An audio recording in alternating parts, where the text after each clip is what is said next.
a lot of people are not doing what they're supposed to be doing.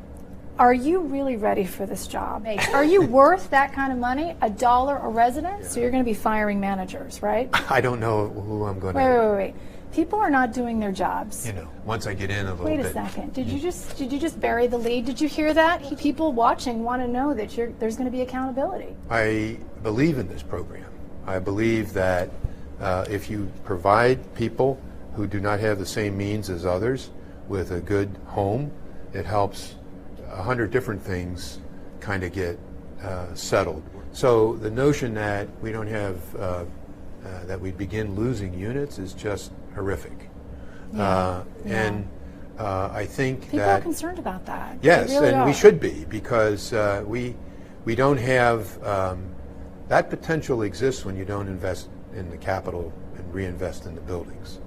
So I think that one of the things that attracted me to the job was I was at a place in my career where I felt the risks would be worth the reward. I can take the risks here. So you're admitting it's risky? Of course, every job is risky, and we have to raise a lot of money. And put that money back in the property. $30 billion. Yeah. How are you going to do that, well, Mr. Russ? How are you going to do that? It's going to take some time, but I was just remarking, what better place to be in to raise money than New York? It's like the financial capital of the world. There's a lot of options. Are you praying for money to fill out? No, what are you doing? No, you're going to have financing plans by each property. And one of the things we have to do, I think, I would like to do, is what's the comprehensive plan that looks at the whole portfolio? You know, if you laid it all out, what is that going to look like? What years would you need investment? What years, how much could you borrow? What if you issued bonds in some capacity? What about tax credits? So you can fix NYCHA. You're convinced. I'm committed you're the to man. fixing it. I'm committed to fixing it. Now, yes. with years of experience, there's criticism. Some have called you the czar of privatization, accused you of dismantling public housing, not in just several cities: Detroit, Chicago, Cambridge, Massachusetts. How do you tell people not to be afraid of you coming in, and how are you going to repair without displacing residents? How is that possible? So let's talk about the privatization. In Cambridge, the Cambridge Housing Authority self-developed and self-managed. There's no private developer in Cambridge. So people aren't losing their homes. No, that didn't happen. So you can say to our families yes. on camera, this is on camera. I realize that. They will not lose their homes. No one's going to lose their No homes. one's going to be displaced. No one's going to be displaced. If there's construction in the building, we'll have a relocation schedule that the residents agree to. Why should people believe you? Because that's what I've done, did it in Cambridge, and that's what we're trying to do here. And I can't imagine coming to people's homes and just telling them, hey, we're going to move you without any kind of promise. You have to promise people something for them to believe that it can be done. Well, there's been a lot of broken promises. That's right. And trust is broken. Is that the first thing you got to work? How are you going to build the trust back? Well, I think one of the things I got to do very early is I want to meet with the resident leaderships from the various properties and have a conversation about how do you want to communicate? How do you want us to communicate with you? What do you know about the building that we don't know? So August 15th, or mid, I've been told mid, you're going to immediately meet with all the tenant parties. They're done with the town halls and the listening and all that stuff. Yeah. Action plan. How are you going to prioritize? Well, once I get there, I want to set up a schedule for the first, say, 30 to 60 days, and that would include some kind of meeting forum with the resident leadership. And then I got to get out to the property. That's another thing. Have you been to NYCHA yet? I've been to NYCHA. I've been to New York, and I've walked around some of the public housing. I've not done. Which ones? The ones on the east side of Manhattan. Lower East Side? Or? Yes, lower. Okay. But my point is that there's a couple things. Some resident council folks will want to meet at their site to show me what they're doing. Mm-hmm. That's great. I want to do that. And some resident council meetings would be larger with the resident leadership. But the fact of the matter is, I want to put some ideas on the table for them, and I want to hear what their ideas are. All due respect, we just toured the buildings here that are allegedly some of the worst, right? They're not rad yet, they're not private, and they're really nice. They are nice. Are you really prepared? I mean, these buildings are falling apart in New York City. Well, I've had that experience in Philadelphia and Chicago. So how do you jump to action? I mean, there's so much to do. Well, let's think about this. There's several large obligations that come right out the gate. Mm-hmm. One is, how do you change the whole conversation around basic maintenance services? How do you implement those so that they get done? Complaints. I love that you brought that up. Yeah. So you're going to be firing managers, right? I don't know who I'm going to... Wait. People are not doing their jobs. And we need accountability. You're the man that can fire. You got to fire some managers that aren't doing their jobs. You can't commit to that. Well, I haven't been in the organization enough to know that. But let's say if there's a manager not doing their job, you're going to fire them, right? Well, there's lots of options with respect to those folks. So I can't say, I couldn't commit to that ahead of time. That's pretty strong to say right out the gate. Lead. And let's talk about lead. Yes. I mean, the former commissioner, CEO, lied about lead. Yeah. How can we believe? What are you going to do to make sure it's more transparent? And would you tell families they're safe in their homes and they're lead-free? Well, here's a couple things to think about. One, the monitor and I have to be in partnership on the lead. And the monitor's job is partly compliance with the settlement agreement. Mm-hmm. So some of the things I want to talk to Bart about are how can we validate the data together. Who's the boss? I'm glad you brought up Bart and the Federal Monitor. Is it the mayor, is it you, or is it the Federal Monitor? Bart and I have to craft a partnership to do this along. So you're not the boss? I am the boss of NYCHA, but he's the monitor. You are the boss. So, but bosses create partnerships to get things done. Yeah, but there needs to be like someone to make the decision, and So he's looking to see if we can do the action plans and deliver on the goals. Yes. Our job is to give him the action plans that he thinks are reasonable and doable. So there's an exchange there. It's not like he's in charge of me or I'm in charge of him. If he can't fire, you can. Inside NYCHA, that's true. That's right. That's a big deal. And people watching want to know that there's going to be accountability. Let's put it this way. One of the ways to deal with this is to validate with outside parties, and then you can take whatever actions you need to take if you feel like somebody has not done what they're supposed to do. A lot of people are not doing what they're supposed to be doing. Are you really ready for this job, Mr. Russ? Yeah, I think as much as you can be ready for any new position. I've spent a lot of time and I've seen a lot of housing. But not New York City. No, I realize that. But wait till you see it. I've been in units all across the country, both in my jobs at those housing authorities and in my job at HUD. In my job at HUD, I was in a public housing unit where when I went in the entryway, I could turn to my left and see outside of the building. So I've seen some pretty bad conditions. The point is, how do we change that? That's the job. And it's going to require organizational change. It's going to require money being applied to those changes in ways that the residents can actually see something move. Are you moving to New York City? Yeah, I'm going to be moving, yes. So what's this talk about you commuting every weekend to see? I mean, we love your family. I'm sure you have a great family.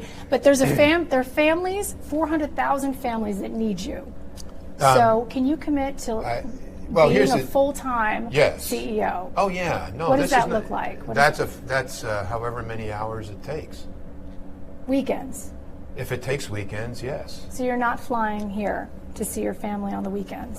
We don't have a schedule in place, but I will be coming back at times to see them, yes, and they'll be coming out to see me. How do you monitor the situation if you're here on the weekends? Because there's a general manager and a whole group of people already in place, and if the situation requires me to be there, I'm going to come back if I'm here.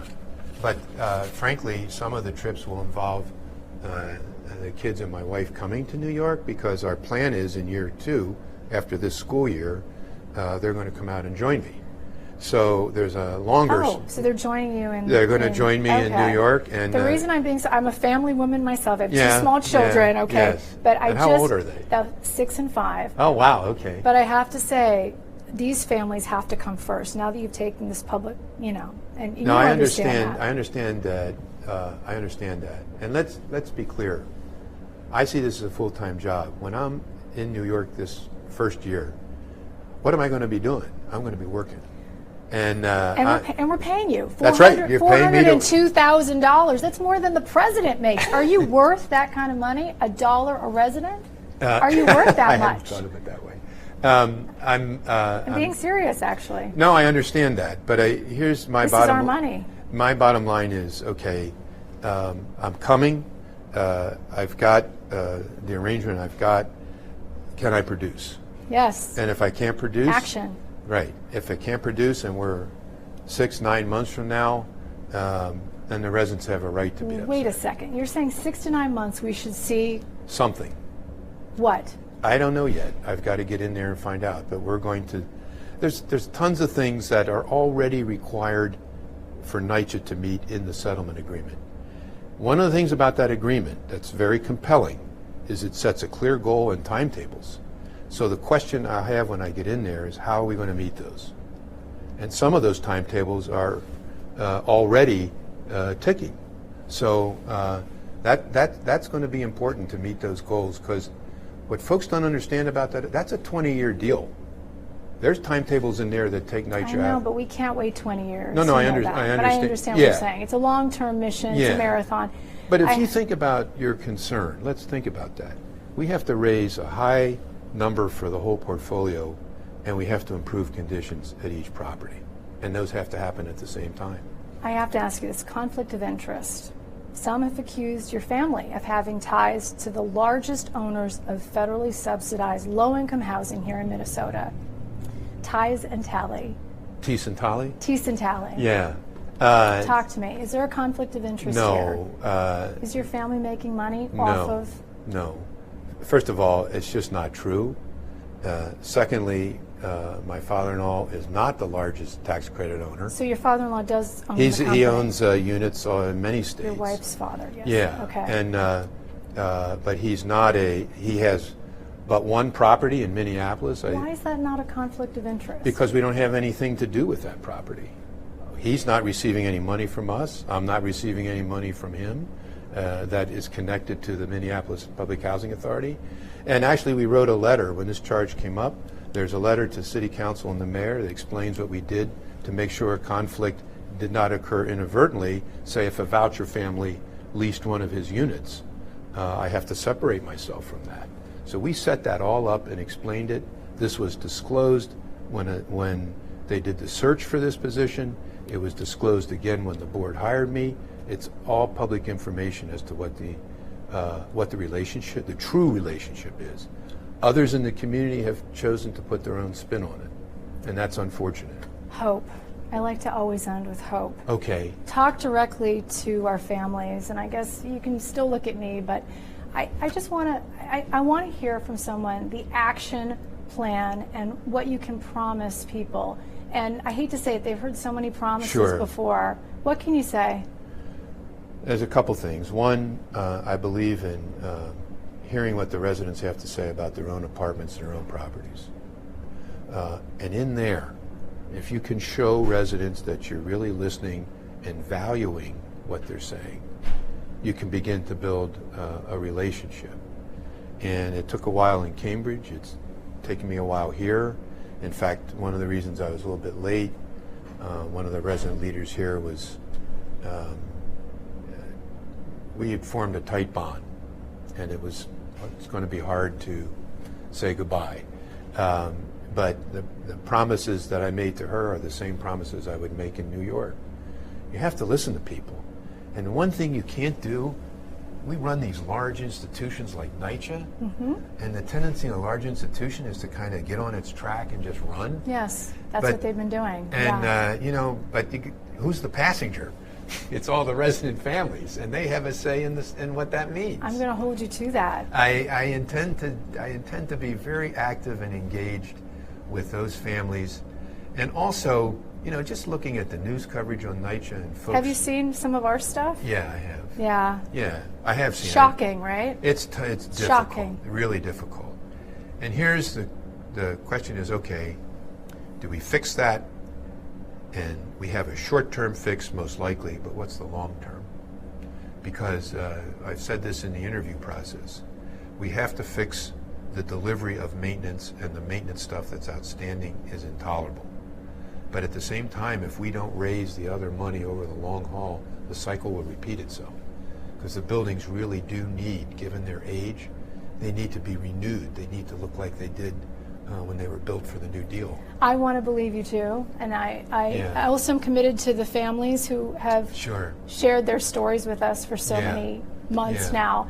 Thank you for your time. No, thank you, and we'll talk more. I know, and so a year from now, 6 months from now, we'll check in. What do you think? Do you think this will be a completely different NYCHA? I don't know if it'll be completely different, but I'm hoping people will see things are moving. More bathrooms fixed? Yes. Faster? Faster.